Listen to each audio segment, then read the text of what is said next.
नमस्कार, सिटी न्यूजच्या बातमीपत्रातील तमाम दर्शकांचे हार्दिक स्वागत आहे। बातमीपत्राची सुरुवात करूया आजच्या आपल्या सुविचार मालेने।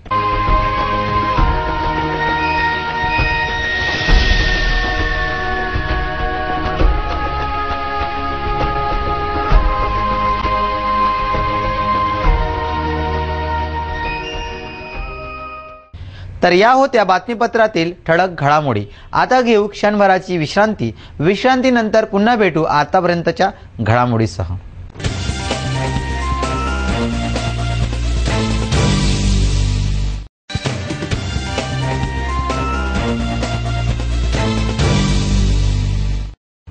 विश्रांतीनंतर आपले स्वागत आहे। आता बघूया बातम्या विस्तारित स्वरूपात।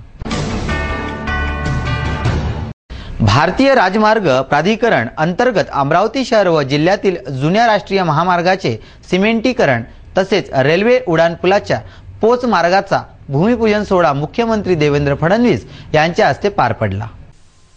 भारतीय राजमार्ग प्राधिकरण अंतर्गत अमरावती शहर व जिल्ह्यातील जुन्या राष्ट्रीय महामार्गाचे सिमेंटीकरण तसेच रेल्वे उड्डाणपूलच्या पोच मार्गाचा भूमिपूजन सोहळा मुख्यमंत्री देवेंद्र फडणवीस यांच्या हस्ते पार पडला।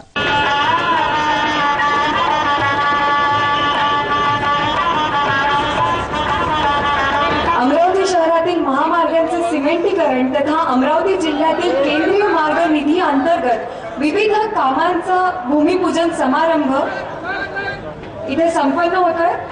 राष्ट्रीय राजमार्ग प्राधिकरण आणि IL&FS ट्रान्सपोर्टेशन नेटवर्क्स लिमिटेड यांच्या संयुक्त विद्यमाने हा कार्यक्रम इथे आयोजित करण्यात आलेला आहे।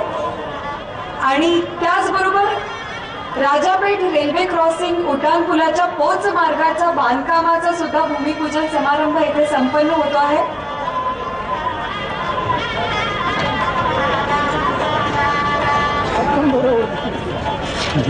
धन्यवाद।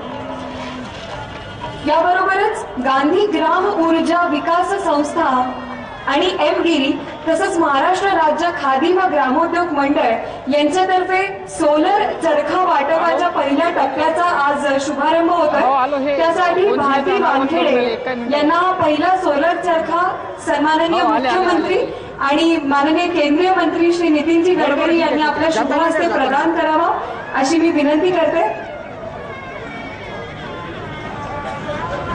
माननीय केंद्रीय मंत्री श्री नितीनजी गडकरी आणि सन्माननीय मुख्यमंत्री श्री देवेंद्रजी फडणवीस यांना मी विनंती करते, त्यांनी हा पहिला सोलर चरखा आपल्या शुभ हस्ते भारती वानखेडे यांना पहिला सोलर चरखा येथे प्रदान करण्यात येतोय। दारिद्र्य रेषेखालील आणि अनुसूचित जाती जमातींच्या एकूण 220 महिलांना एकूण 60 चरख्यांचं वाटप इथे करण्यात येणार आहे आणि त्याचा हा पहिला चरखा भारती वानखेडे यांना इथे प्रदान करण्यात आलेला आहे। धन्यवाद। यानंतर मी चिखलदरा येथे शेतकऱ्यांना विनंती करते, त्यांनी आपल्या शुभ हस्ते तब्बल 9,931 कोटींची विकास कामे राजापेठ येथील रेल्वे उड्डाणपूलच्या पोच मार्गाचे भूमिपूजन सोहळा राजापेठ येथील दसरा मैदानावर संपन्न झाला। मुख्यमंत्री देवेंद्र फडणवीस यांच्या हस्ते शिलान्यास करण्यात आले। या कार्यक्रमाला अध्यक्ष म्हणून महापौर रीना नंदा, परिवहन मंत्री नितीन गडकरी, सार्वजनिक बांधकाम मंत्री प्रवीण पोटे, पणन वस्त्रोद्योग मंत्री चंद्रकांत पाटील, गृह राज्यमंत्री रणजित पाटील, खासदार आनंदराव अडसूळ, आमदार सुनील देशमुख, आमदार रवी राणा, आमदार श्रीकांत देशपांडे, नगरसेवक तथा गणमान्य पाहुणे व्यासपीठावर उपस्थित होते। मेळघाटला डिजिटल ग्राम करणार, स्मार्ट योजनेअंतर्गत 50 गावांना जोडणार, नांदगाव पेठ येथे नवीन MIDC तयार झाल्यानंतर 25,000 लोकांना रोजगार मिळणार व मोर्शी येथे संत्रा प्रक्रिया प्लांट अशा विविध विकासात्मक बाबींचा उल्लेख मुख्यमंत्री देवेंद्र फडणवीस यांनी आपल्या भाषणातून केला।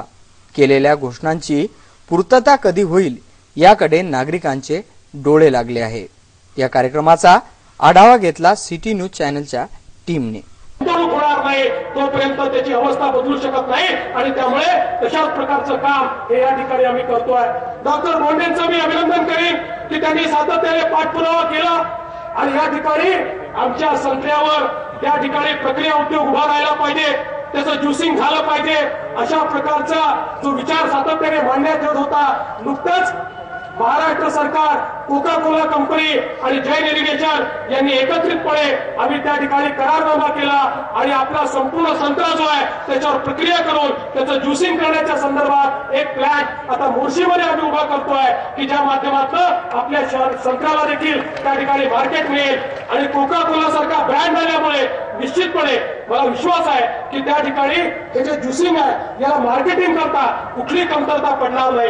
एवढंच नाही तर आपण आपल्या भागामध्ये दुधाचा धंदा हा मोठ्या प्रमाणात तयार होऊ शकला नाही, तो झाला पाहिजे.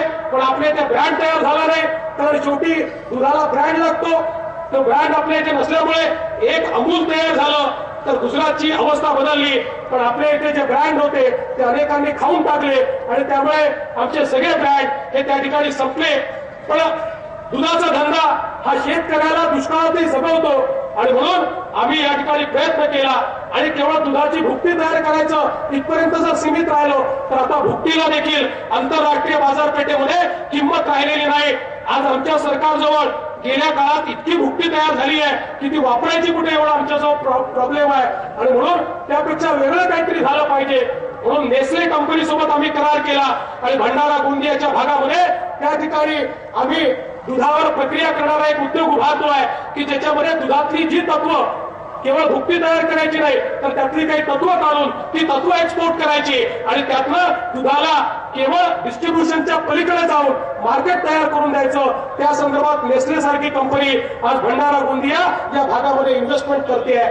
आणि म्हणून आमचा प्रयत्न आहे की शेतकऱ्याला इन्फ्रास्ट्रक्चर दिलं पाहिजे आणि त्याला मार्केट दिलं पाहिजे. शेतमालाला, कृषी मालाला जर मार्केट मिळालं तर निश्चितपणे हे परिवर्तन होईल.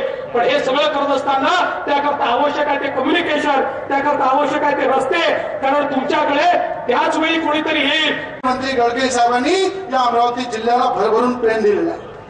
आज खऱ्या अर्थानं ज्याप्रमाणे मुख्यमंत्र्यांनी संपूर्ण महाराष्ट्रामध्ये या महाराष्ट्राची बाजू, या विदर्भाची बाजू, ज्या ताकदीनं या नागपूर अधिवेशनामध्ये या संपूर्ण शेतकऱ्यांना आणि पूर्ण महाराष्ट्राच्या जनतेला, विदर्भाच्या जनतेला जो न्याय मिळवून दिलेला आहे त्याबद्दल विदर्भाच्या वतीने मी दोन्ही मंत्र्यांचं मनापासून स्वागत करतो. आणि आज 9,000 कोटी रुपये अमरावती जिल्ह्याच्या विकासासाठी आणि प्रथमदाच मी मुख्यमंत्री साहेबांना आणि गडकरी साहेबांना सांगतो की आज जेव्हा मी ज्या मुख्यमंत्र्यांसोबत काम केलं तेव्हा मला असं वाटलं की ते मुख्यमंत्री खूप चांगले असतील, कामामध्ये जोरदार असतील. पण आज मी गर्वाने सांगतो की महाराष्ट्राचे मुख्यमंत्री देवेंद्र फडणवीस यांनी 1 नंबर काम या पूर्ण महाराष्ट्रामध्ये करून दाखवलेलं आहे. आणि त्यांची जी वाटचाल आहे ती खऱ्या अर्थानं विकासाची वाटचाल आहे. राजकीय वाटचाल कमी आहे आणि विकासाची वाटचाल जास्त आहे. की महाराष्ट्रातली अर्थसंकल्पातला असलेला पैसा हा महाराष्ट्रातल्या एका विभागामध्येच खर्च होत होता. आणि मग आम्ही सातत्याने ओरड करत होतो की विदर्भावर अन्याय होत आहे. पण आज हा अन्याय या कामाच्या अनुषंगाने दूर झालेला आहे. मित्रांनो, आपण नेहमी म्हणतो की विकासाची गंगा आणली, अमक्या माणसाने विकासाची गंगा आणली. मित्रांनो, ही विकासाची गंगा नाही, हा विकासाचा धबधबा आहे. आणि या विकासाच्या धबधब्यामध्ये सारे अमरावतीकर हे तुडुंबचित झालेले आहे.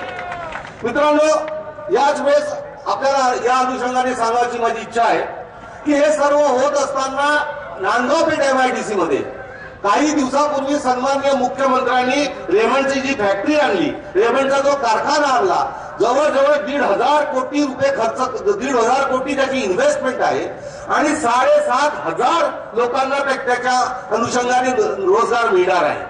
ही जर कामं अशी होत राहिली तर हा इतक्या वर्षापासूनचा जो अनुशेष जो संचित झालेला आहे विदर्भामध्ये तो दूर होण्यामध्ये मला वाटते कोणताही शंका माझ्या मनात राहणार नाही. मित्रांनो, मी हे अत्यंत गौरवाने सांगू इच्छितो की आपल्या अमरावती जिल्ह्याच्या निर्मितीपासून, म्हणजे आज इतके वर्ष अमरावती जिल्ह्याची निर्मिती झाली, अमरावती जिल्ह्याच्या निर्मितीपासून आज तागत एवढा पैसा अमरावती जिल्ह्यात आलेला नाही. आणि हे जे श्रेय जाते हे आमचे सन्माननीय मुख्यमंत्री श्री देवेंद्र फडणवीस आणि आमचे केंद्रीय मंत्री श्री गडकरी साहेबांना जाते. मी पुनश्च त्यांचं एक वेळा या अमरावती शहराचा आपल्या सर्वांच्या वतीने आभार मानतो, अभिनंदन करतो. तर ह्या गोष्टी त्या ठिकाणी कुणीतरी दिशाभूल करण्याचा प्रयत्न केला जातो. खऱ्या अर्थाने हा राजापेठचा पूर व्हावा, कुणाची घरं त्या ठिकाणी उठवली जाऊ नयेत आणि म्हणून पूर्वेला आणि पश्चिमेला दोन्ही बाजूला त्या पुलावरचे रस्ते उतरणार आहेत. असा सुंदर असा पूल त्या ठिकाणी निर्माण होतोय. त्याचं भूमिपूजन लवकरच होईल. किंबहुना आपली बंडेराची कोच रिपेरिंग फॅक्टरी त्याचंही कोर्ट कचेऱ्यामुळे थोडंसं भूमिपूजन लांबवलेलं आहे, तेही होईल. आणि अतिशय महत्वाचा प्रश्न सन्माननीय डॉक्टर यांनी माझ्या लक्षात आणून दिला की आमचं एअरपोर्ट माननीय मुख्यमंत्र्यांनी जाहीर केलं. या राज्यामध्ये 13 लहान एअरपोर्ट आम्ही डेव्हलप करणार आहोत आणि लहान विमानाच्या माध्यमातून ती जोडली जाणार आहोत. त्यामध्ये प्राधान्य आमच्या निश्चित अमरावतीला मिळेल, कारण लँड एक्विजिशन झालेलं आहे आणि त्याच्यावर निधी मंजूर दोन्हीकडून झाला, केंद्र आणि राज्याकडून. तर लवकर त्याला वेग येईल आणि अमरावतीकरांची एक चांगली सोय होईल. अनेक गाड्या इथून सुटतायत, नवीन गाड्या त्या ठिकाणी सुरू होत आहेत आणि म्हणून अशा प्रकारे या जिल्ह्याचा सर्वांगीण विकास हा आपण या सरकारच्या माध्यमातून या ठिकाणी साकार करतो आहोत. त्याबद्दल आदरणीय मुख्यमंत्री आणि आदरणीय आमचे सन्माननीय नितीनजी गडकरी यांना आपल्या सगळ्यांच्या वतीनं धन्यवाद देतो. तो पार्किंगचा विषय तो थांबवू शकतो. त्याचप्रमाणे चिखलदऱ्याचा हायड्रो प्रोजेक्ट आमचा विषय पेंडिंग पडलेला आहे. भारत डायनामाइटचा एक प्रोजेक्ट आहे, तो सुद्धा एक थोडा पेंडिंग पडला. सिडकोने तयार केलेला आहे माननीय मुख्यमंत्री साहेब, सिडकोने तयार केलेला जो विकासाचा आराखडा आहे तो सध्या मान्यतेसाठी थांबलेला आहे. त्यामुळे चिखलदऱ्याचा पर्यटनाचा विकास जो आहे तो थांबून गेलेला आहे.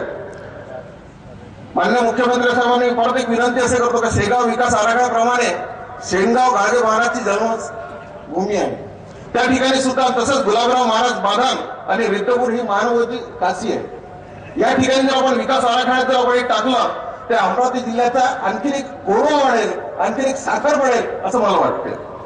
या विकासाच्या आराखड्यातून आज अमरावतीसाठी ड्रेनेज अंडरग्राउंड सिस्टीमचा जो प्रोजेक्ट आहे बरेच दिवसापासून पेंडिंग पडलेला आहे. त्या प्रोजेक्टसाठी आपण प्रोजेक्ट मदत करावी, तर एक हातभार आणि धक्का जर मारला तर आमच्या अमरावतीचा विकास फार मोठ्या प्रमाणामध्ये आणि त्या लोकांमध्ये सध्या जी गेल्या सरकारबद्दलची जी भूमिका होती ती साफ होऊ शकेल. आज आपला या निमित्तानं आज मी सगळ्या मुख्यमंत्री आणि देवेंद्र फडणवीस साहेब, नितीनजी गडकरी साहेब यांचं मी मनापासून अभिनंदन करतो आणि सगळ्यांना धन्यवाद देतो. जय हिंद, जय महाराष्ट्र. गावातल्या ज्येष्ठ लोकांच्या तोंडी फक्त एवढंच लोक बोलतात की आमच्या गावातला आतमध्ये असणारा रस्ता जो कधी काळी नॅशनल हायवे होता तो आता आमच्या गावात आलेला आहे. पण पहिल्यांदा महापालिकेच्या हातीत असताना सुद्धा केंद्र सरकारनं हा रस्ता करायचा ठरलेला आहे. त्यासोबतच त्यांचे सगळे स्टेट हायवे जे काय होते ते नॅशनल हायवे मध्ये रूपांतरित झालेले आहे हे सुद्धा ते सांगतात.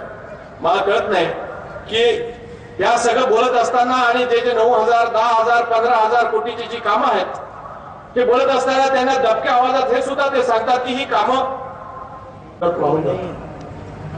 सुधाकरराव नाईक आपले माजी मुख्यमंत्री यांनी अतिशय पोटतिडकीने जलसंवर्धनाचा विषय मांडला. परंतु सुधाकरराव नाईकांच्या या बोलण्याला जेवढं महत्व महाराष्ट्रात द्यायला पाहिजे तेवढं दिलं नाही. परंतु महाराष्ट्राचे मुख्यमंत्री देवेंद्र फडणवीस यांनी आपल्या सरकारतर्फे सर्वोच्च प्राथमिकता जलसंवर्धनाच्या कामाला दिली आणि जलशिवाराचा कार्यक्रम घेऊन महाराष्ट्रातले हजारो एकर जमीन आणि त्या जमिनीखालचं पाणी साठवण्याकरता जलशिवाराचा कार्यक्रम यशस्वीपणे राबवला. याबद्दल देखील मी मुख्यमंत्र्यांचं मनापासून अभिनंदन करतो आणि त्यांना धन्यवाद देतो. कापूस आपल्याकडे पिकतो पण कापसावर प्रक्रिया करणारे उद्योग नाही आहेत. इथले आमदार सगळे सांगत होते पण आम्हाला समजत नव्हतं. ज्यावेळी पहिल्यांदा देवेंद्रजी इथे आलो त्यावेळी लक्षात आलं की आपल्या MIDC मध्ये अजून विजेची व्यवस्थेच्या अडचणी आहेत. कॉमन ETP बनवायला तो झालेला नाहीये आणि म्हणून त्यावेळी माननीय मुख्यमंत्र्यांनी ऊर्जा मंत्र्यांनी त्वरित लक्ष घालून विजेचे प्रश्न सोडवले आणि आता 8-9 युनिट या ठिकाणी आलेले आहेत. आणि मला या गोष्टीचा अतिशय आनंद आहे येणाऱ्या काळामध्ये या अमरावती जिल्ह्यातल्या 12 ते 15 हजार तरुण मुलांच्या हाताला या नांदगाव पेठच्या उद्योग नगरीमध्ये काम मिळणार आहे। ही अतिशय आनंदाची आणि समाधानाची गोष्ट आहे, कारण गरीब असतो, गरीबाला जात पंथ धर्म आणि भाषा नसते, आणि म्हणून रोजगार निर्माण करणारी अर्थव्यवस्था ही देशाची सगळ्यात मोठी गरज आहे। त्याचबरोबर आपल्याला उद्योग विकसित करायचे असतील तर रस्ते पाहिजे, पाणी पाहिजे, वीज पाहिजे आणि कम्युनिकेशनची व्यवस्था पाहिजे। आणि जर शेतीचा विकास करायचा असेल तर शेतीला पाणी पाहिजे, वीज पाहिजे, बीज पाहिजे, भांडवल पाहिजे आणि शेतमालावर प्रक्रिया करणारे उद्योग पाहिजे। आज कापसाला भाव मधल्या काळामध्ये फार वाईट होता, आज कमीत कमी 4500च्या वरती भाव मिळतोय, परंतु येणाऱ्या काळामध्ये सोयाबीनचं पीक आपलं संपूर्ण गेलेलं आहे। मी आजच सकाळी मुख्यमंत्र्यांना विमानात विनंती केली की विदर्भातल्या शेतकऱ्याचं सोयाबीनचं पीक जवळपास उद्ध्वस्त झाल्याचं कारण काय आहे ते कळत नाही। काही जण असं म्हणतात की सोयाबीनचं बी बरोबर नव्हतं म्हणून झालं, आणि म्हणून विदर्भातल्या शेतकऱ्यांना उत्तम आणि चांगलं बीज निर्माण होण्याकरता त्यांना मी विनंती केली आणि त्यांनी मला सांगितलं की मध्य प्रदेशमध्ये सोयाबीनचं चांगलं बीज उपलब्ध आहे आणि तिथल्या काही लोकांशी त्यांनी या बाबतीत करार करून चांगलं बीज पुढल्या वर्षी विदर्भातल्या आणि महाराष्ट्रातल्या शेतकऱ्याला सोयाबीनचं उपलब्ध करून देण्याचा त्यांनी निर्णय घेतला। याबद्दल देखील मी त्यांना मनापासून धन्यवाद देतो। आज संत्र्याची अवस्था चांगली नाहीये। डॉक्टर बोंडेंनी चांगलं अॅग्रो व्हिजन प्रदर्शन वरुड मोर्शीला घेतलं होतं। संत्र्यामध्ये संशोधन झालेलं आहे। विदर्भातला संत्रा जो आहे तो टेबल फ्रूट म्हणून चांगला आहे, पण श्री शिवाजी शिक्षण संस्थेच्या वतीने भारताचे पहिले कृषी मंत्री भाऊसाहेब उपाख्य पंजाबराव देशमुख यांची 117वी जयंती कार्यक्रम साजरा करण्यात आला। भारताचे पहिले कृषी मंत्री आणि बहुजन समाजाला शिक्षणाचा प्रकाश वाट दाखवणारे थोर समाज सुधारक भाऊसाहेब उपाख्य डॉक्टर पंजाबराव देशमुख यांची 117व्या जयंतीनिमित्त कार्यक्रम घेण्यात आला। डॉक्टर पंजाबराव देशमुख शारीरिक शिक्षण विद्यालयाच्या प्रांगणामध्ये हा सोहळा पार पडला। या कार्यक्रमाला केंद्रीय मंत्री मार्ग वाहतूक राजमार्ग नितीन गडकरी, शिवाजी शिक्षण संस्थेचे अध्यक्ष डॉक्टर अरुणभाऊ शेडके, खासदार अरुण अडसूळ, आमदार सुनील देशमुख, महापौर रीना नंदा, मधुकरराव भुईभार आदी मान्यवर व्यासपीठावर उपस्थित होते। शेतकऱ्यांसाठी व अमरावती जिल्ह्याकरिता विकास कामाकरिता निधी कमी पडू देणार नाही, संस्थेला राजकीय क्षेत्रापासून दूर ठेवा, राजकीय लोकांना संस्थेत हस्तक्षेप करू देऊ नका असा चिमटा नामदार गडकरी यांनी भाषणातून काढला। उपस्थित नागरिकांमधून डॉक्टर पंजाबराव देशमुख यांना भारतरत्न देण्याच्या मागणीबाबत घोषणाबाजी झाली। हजारोंच्या संख्येने नागरिक या सोहळ्याला उपस्थित होते। खासदार आनंदराव अडसूळ, पालकमंत्री प्रवीण पोटे, अमरावतीचे माननीय आमदार माझे मित्र सुनील देशमुख, आमदार अनिल बोंडे, आमदार प्राध्यापक उईके, मान्य महापौर, आमचे पक्षाचे ज्येष्ठ नेते अरुणभाऊ वडसट, संस्थेचे सचिव महादेवराव भुईभार, माननीय भांबुरकर सर, जिल्हाधिकारी, मंचावर उपस्थित सर्व प्रमुख अतिथीगण आणि उपस्थित सर्व बांधवांनो आणि बहिणी,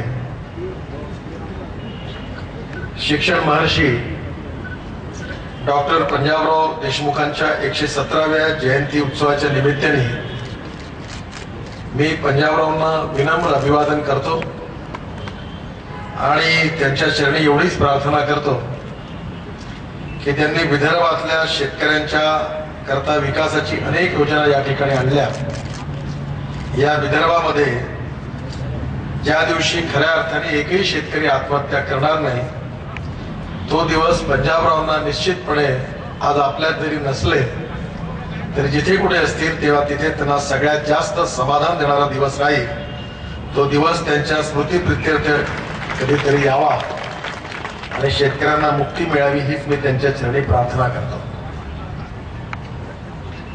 पंजाबरावांच्या जीवनामध्ये त्यांनी शिक्षणाचा प्रसार केला। शिक्षणाचा प्रसार करत असताना सर्वसामान्य बहुजन समाजामधल्या गरीब शोषित पीडित जनतेला शिक्षणाचे दरवाजे खुले व्हावे म्हणून त्यांनी सातत्याने प्रयत्न केला।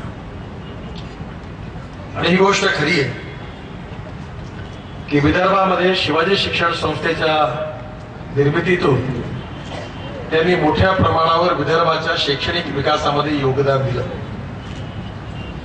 शिक्षणाचा प्रसार करत असताना कृषी विषयक शिक्षण असेल, ऍग्रिकल्चर कॉलेजेस असतील, इंजिनिअरिंग कॉलेज असतील, मेडिकल कॉलेज असतील, आज अनेक प्रकारच्या चांगल्या चांगल्या संस्था तयार झालेल्या आहेत.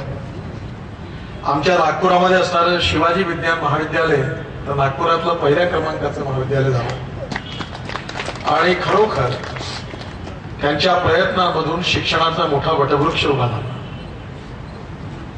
शिक्षणाच्या बाबतीमध्ये ही चर्चा आहे की एज्युकेशन हे जॉब ओरिएंटेड असलं पाहिजे की नॉलेज ओरिएंटेड असलं पाहिजे. नॉलेज ओरिएंटेड आणि जॉब ओरिएंटेड या बाबतीमध्ये अनेक विचार प्रवाह आहेत आणि म्हणून शिक्षणाचे दोन्ही उद्देश महत्वाचे आहेत.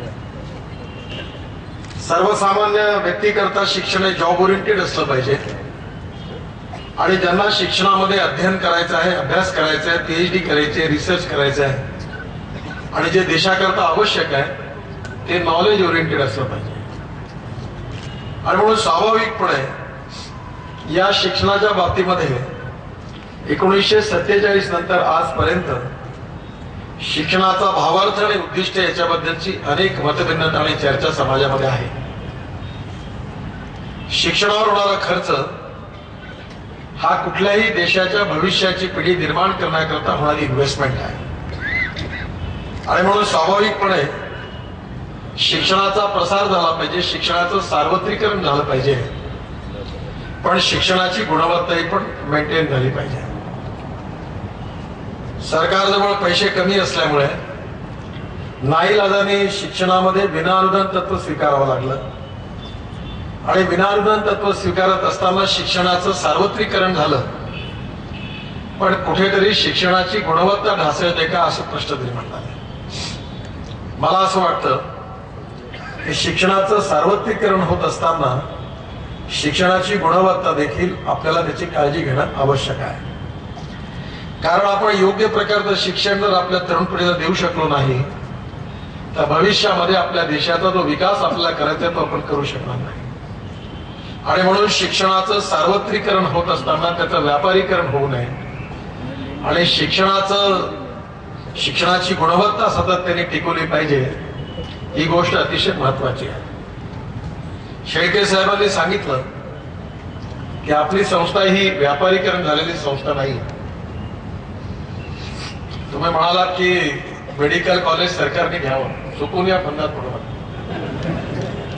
कोणाही पक्षाचं सरकार असो, ज्या गोष्टी सरकारी अधिकाऱ्यांपासून आणि मंत्र्यांपासून दूर असतात त्यांनाच यश मिळतं.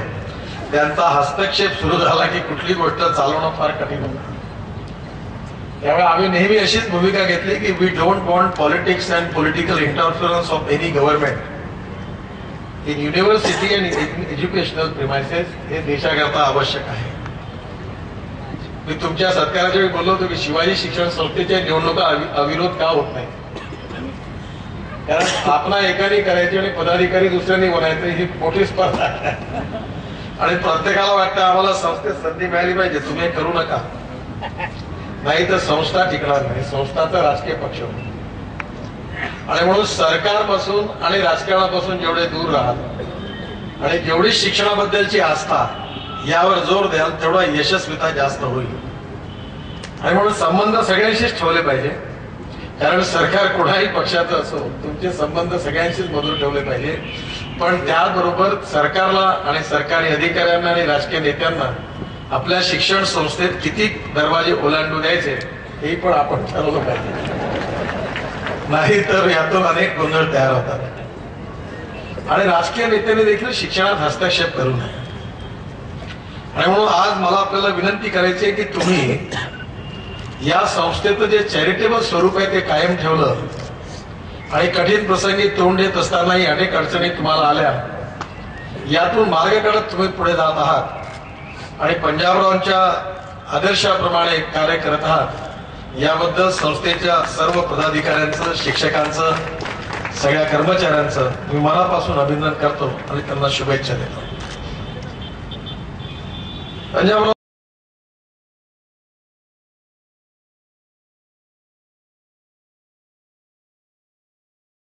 शहरातील रस्त्यावरील दुभाजकावर लावण्यात आलेल्या फुलझाडाच्या कुंड्या रस्त्याच्या कडेला अस्ताव्यस्त पडल्या आहेत. सिटी न्यूजने ही बातमी प्रसारित करताच मनपा कामाला लागली.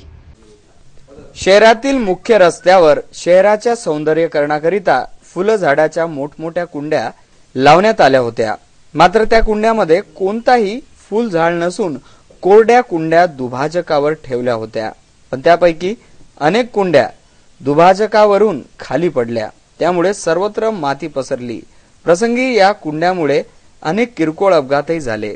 सिटी न्यूजने याबाबत बातमी प्रसारित करताच मनपा प्रशासनाची कुंभकर्णी झोप उडाली व रस्त्यावरील कुंड्या व्यवस्थित ठेवण्याची प्रक्रिया सुरू झाली. काही जागरूक नागरिकांनी भ्रमणध्वनीवरून सिटी न्यूज चॅनलचे आभार सुद्धा मानले.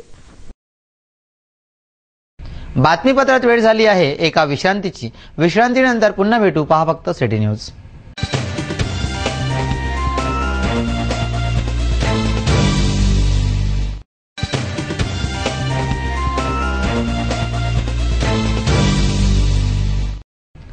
विश्रांतीअंती पुन्हा आपले स्वागत आहे. वळूया उर्वरित घडामोडींकडे. आदिवासी कोरकू समाज विकास संघटनेच्या वतीने राजकमल चौकातील टाउन हॉल येथे उपवधूवर पालक परिचय संमेलन कार्यक्रमाचे आयोजन दिनांक 27 डिसेंबर रोजी करण्यात आले. आदिवासी कोरकू समाज विकास संघटनेच्या वतीने उपवर वधूवर पालक परिचय संमेलन कार्यक्रमाचे आयोजन दिनांक 27 डिसेंबरला सकाळी 9 ते 5 या दरम्यान करण्यात आले होते. या संमेलनामध्ये अमरावती जिल्ह्यातील शेकडो आदिवासी बंधू भगिनी व युवक युवती सहभागी झाले होते. या कार्यक्रमाला मेळघाटचे माजी आमदार केवलराम काळे, माजी आमदार पटल्या गुरुजी उपस्थित होते. संत दादू दयाल बाबा, सुशील कुमार पाटील, भुरा ठेकेदार दयाराम काळे यांनी उपस्थितांना मार्गदर्शन केले. हमारा कोरकू समाज आज के आधुनिक युग में भी सामाजिक, आर्थिक योग राजनीतिक स्तर पर पिछड़ा हुआ है. हमारा समाज आदिवासी समाज का एक छोटा सा हिस्सा होते हुए भी हम एक हो नहीं पा रहे हैं. हम सब एक नहीं हो पा रहे. संगठित न होने के कारण हमारे समाज की प्रगति जिस गति से होनी चाहिए थी उस गति से नहीं हो पा रही है. समाज की तरक्की के खास तौर पर युवा पीढ़ी के तरक्की पर निर्भर होती है. आज का यह परिचय सम्मेलन इस उद्देश्य को ध्यान में रखकर आयोजित किया गया है. आप सभी के सहयोग से ही सामाजिक कर्तव्यों को ध्यान में रखकर उपक्रम को ध्यान में रखकर पिछले 5 सालों से यह उपक्रम बनाए रखा है. इस कार्यक्रम में हमारे आदिवासी कोरकू समाज विकास संगठन के अध्यक्ष माननीय श्री रामोजी धारनी तालुका अध्यक्ष माननीय श्री सोहनजी तिखदरा तालुका, माननीय श्री मणिराम जी भूषण अजयपुर तालुका, माननीय श्री मुरलीधर जी ठाकरे चांदूर बाजार तालुका और माननीय श्री जिगर जी आकोट तालुका. इन सभी मान्यवरों ने ग्रामीण क्षेत्रों में जाकर विविध कार्यक्रमों के माध्यम से जन जागृति तथा समाज को संगठित करने का कार्य कर रहे हैं. जो हर साल इस कार्यक्रम को आयोजित करते हैं उनको मैं धन्यवाद देता हूं. यहाँ आज इस मेळावा अंतर्गत मैं ये कहना चाहूंगा, यहाँ जो उपस्थित सुशिक्षित बंधु भगिनी और मान्यवर, इनका ध्यान मैं मेळघाट की ओर खींचना चाहूंगा. इस जो समाज अपने जो कोरकू समाज अमरावती जिले में सिर्फ मेळघाट में वास्तव्य है. मेळघाट का स्थिति क्या है वो पहले जानना चाहिए. अभी प्राथमिक में आदरणीय मुरलीधर ठाकरे ने कहा है, उसको देखने के पहले समाज को देखो. अमरावती येथे पर्यावरण क्रांती संस्थेच्या वतीने स्वर्गवासी जडोदी देवी उपाध्याय यांच्या पुण्यतिथी निमित्ताने 1200 निशुल्क फळझाडे वाटपाचे कार्यक्रम आयोजन करण्यात आले। पर्यावरण संतुलित राहावे, हरितवृक्ष मोठ्या प्रमाणात जिवंत ठेवावी या उदात्त हेतूने पर्यावरण क्रांती संस्था अमरावतीच्या वतीने 27 डिसेंबर रोजी अग्रवाल योग भवन काँग्रेस नगर रोड येथे स्वर्गीय जडोती देवी उपाध्याय यांच्या पुण्यतिथी निमित्त फळझाडाचे निशुल्क वाटप करण्यात आले। संस्थापक अध्यक्ष पंडित शिवमोहन उपाध्याय यांच्या हस्ते आंबा, फणस, निंबू, बिगर काट्याचे बेल अशा विविध फळझाडाचे निशुल्क वाटप करण्यात आले। जवळपास विविध जातीच्या 1200 फळझाडाचे वाटप या प्रसंगी करण्यात आले। या कार्यक्रमाला रामकिसन तिवारी, पुरुषोत्तम दुबे, प्रेमचंद गुप्ता, वनमाला सोनोने व इतर पर्यावरण क्रांती संस्थेचे पदाधिकारी तसेच नागरिक प्रामुख्याने उपस्थित होते।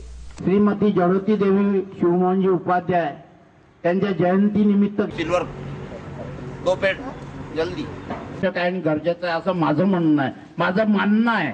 म्हणणं नाही आहे, सॉरी। तर शिवनी रसलापूरचे सक्रिय कार्यकर्ते आणि सामाजिक चळवळीत नेहमी भाग घेणारे आणि ज्यांनी अनेक आंदोलनात भाग घेतलेला आहे असे राजूरकर साहेब यांना नम्र निवेदन आहे की ते शिवमोहनजी उपाध्याय यांचं स्वागत करतील, कारण की नेहमी मदत करणारे राजूरकर साहेब आजच्या या कार्यक्रमात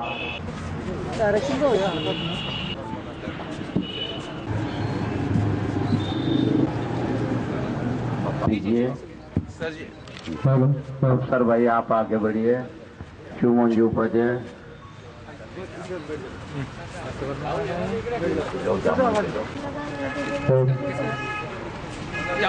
दुबे जी, आप पर्यावरणाची चळवळ इन क्षेत्र से जो लोग आए हुए ग्रामीण क्षेत्र से आए हुए, आज ग्रामीण क्षेत्राला जास्तीत जास्त आधाराची गरज आहे। तो चला राजूरकर, शिवमोहन, दिलीपराव वेंडा, चला वेलकम।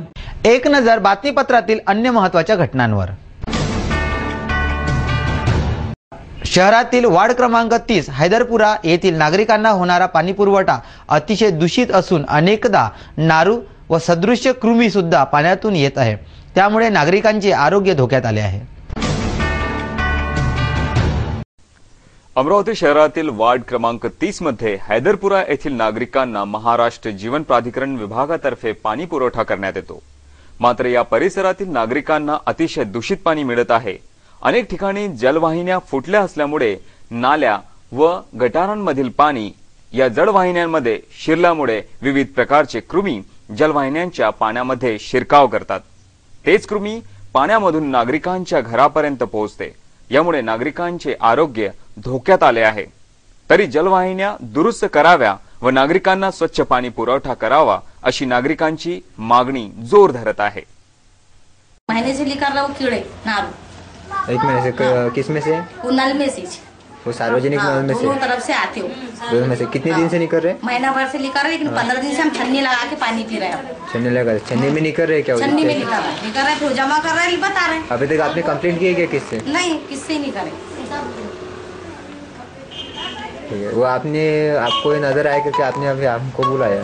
सबको नजर आते, सब सबने देखे बच्चों ने भी देख लिए। 1-1.5 महीने से आ रहे उसमें पानी में नारू सरकारी नल है, रोज हर किसी के पानी में गुड़ में आते रहते हो। रोजाना कितने लोग वहाँ से पानी भरते? हम है 8 जन, 10-12 परिवार हर किसी के पानी में निकलते हो। हर किसी के पानी में छान के भरते रहो। तो छन्नी में आ रहे हो? छन्नी में आ रहे हो क्योंकि 15 दिन से छान रहे हो। पहले नहीं छानते थे, पहले जब से नजर आए, जब से छाननी से छान के भर रहे हैं। और इधर कोई देखने आता है कि नहीं आता? कोई नहीं आता, कोई भी नहीं आता। मैं गफ्फार भाई रारानी, माजी स्थायी समिति सभापति, महानगर पालिका अमरावती। मुझे आज सवेरे दोपहर में पता चला कि हमारे वार्ड के अंदर जो जनरल नल है उसमें 1 महीने से नारू निकल रहे हैं।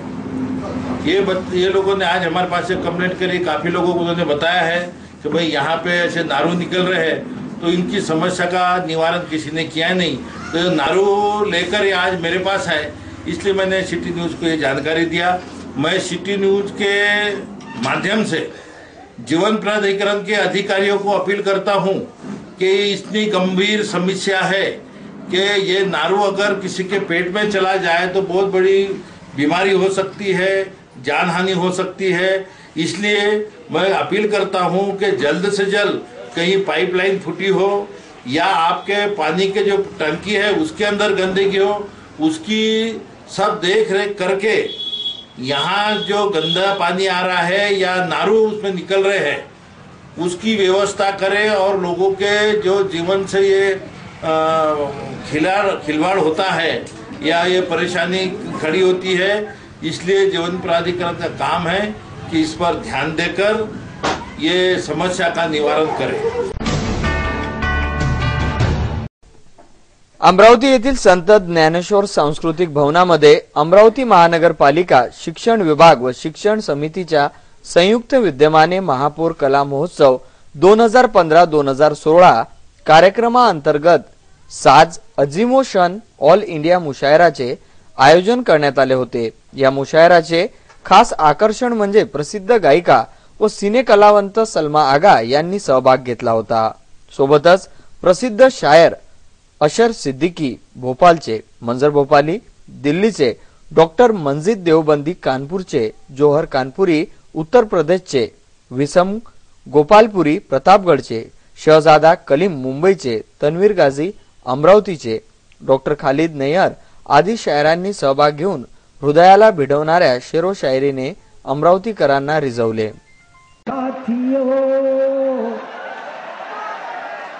अब तुम्हारे हवाले चिलम साथियों, अब नहीं मेरे सीने में दम साथियों, अब तुम्हारे हवाले चिलम साथियों। पहला बंद समाप्त फरमाइए।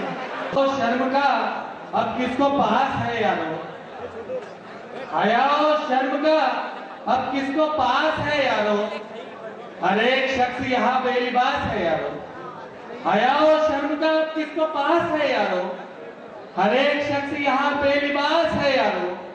जो सबकी प्यास बुझाने की बात करता है, जो सबकी प्यास बुझाने की बात करता है, उसी के हाथ में खाली गिलास है यारो।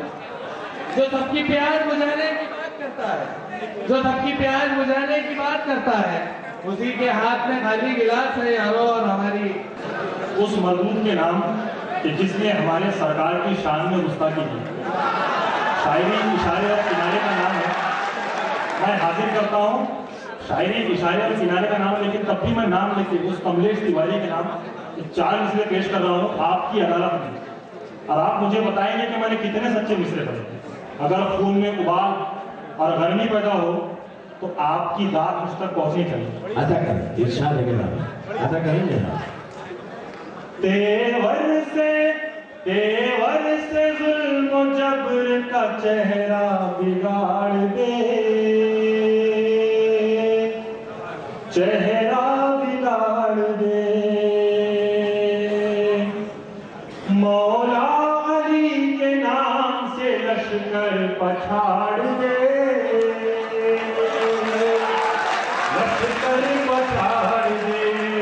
एक हिस्सों पे पिछले तौर तेवर से जुल्म जबर का चेहरा बिगाड़ दे, चेहरा बिगाड़ दे, मौला अली के नाम से लश्कर पछाड़ दे, लश्कर पछाड़ दे।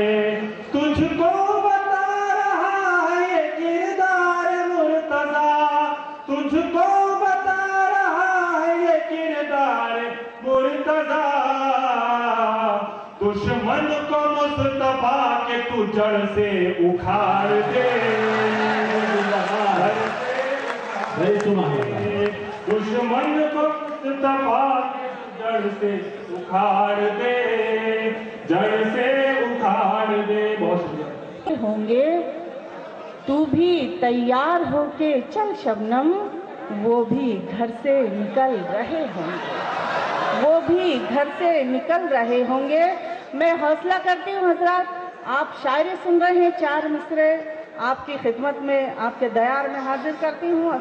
और मोहतरम नाजिम साहब बहुत दुआओं से मुझे नवाजते रहे हैं और मैं 4 मिसरे उनके हवाले से आप तक पहुंचाती हूँ। सुनिएगा कि मैंने जब भी तेरी तहरीर से बातें की हैं, क्या बात है, आप शेर सुन रहे हैं इसलिए मैं यकीन के साथ आप तक पहुंचाती हूँ कि मैंने जब भी तेरी तहरीर से बातें की हैं, यूं लगा जैसे अभी मीर से बातें की हैं। अच्छा है।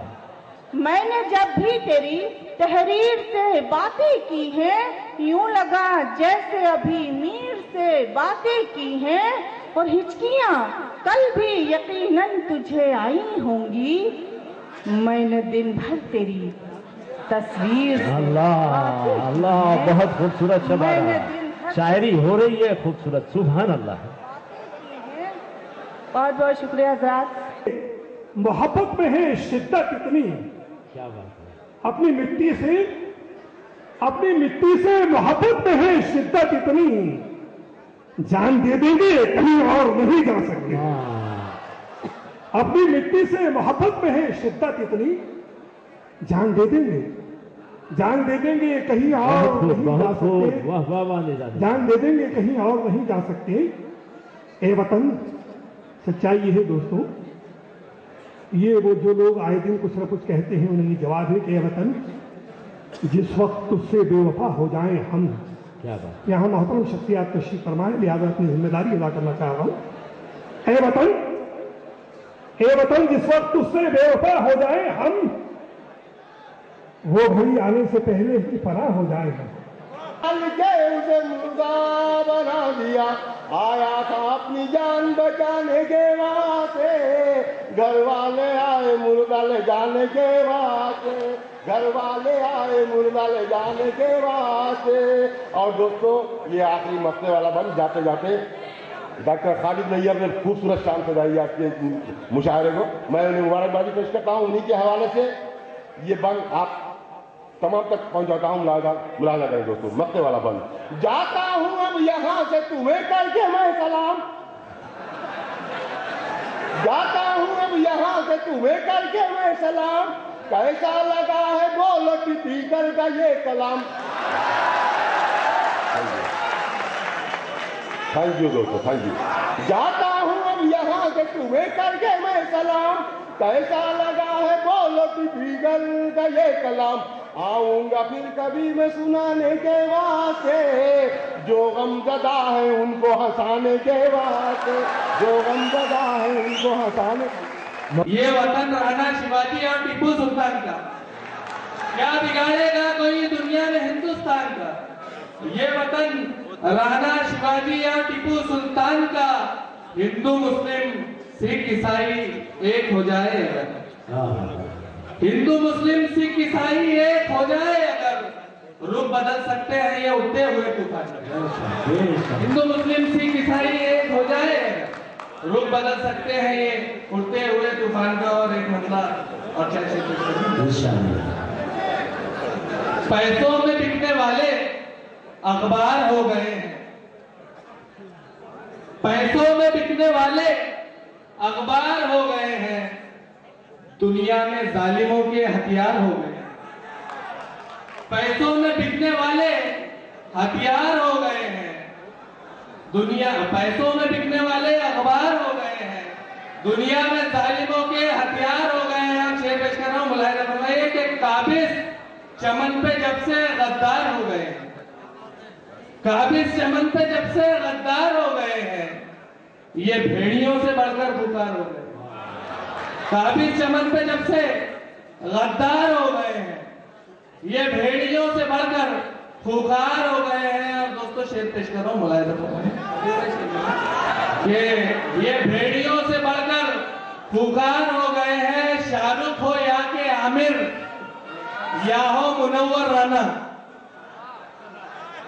शाहरुख हो या के आमिर या हो मुनव्वर राना, गद्दारों की नजर में गद्दार हो गए।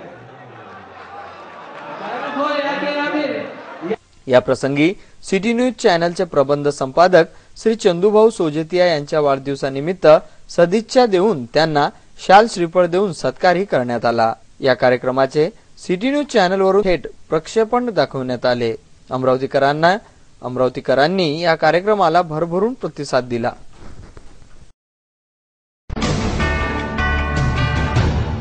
वेळ झाली आहे आपली रजा घेण्याची। आपणास काही माहिती द्यावयाची असेल वा काही सुचवायचं असेल तर आमच्याशी थेट संपर्क करा। आमचा पत्ता सिटी न्यूज कार्यालय, मातोश्री आर्केड, सहकार भवन समोर, मोर्शी रोड, अमरावती आणि वेबसाईट पत्ता आहे www.citynews.net.in।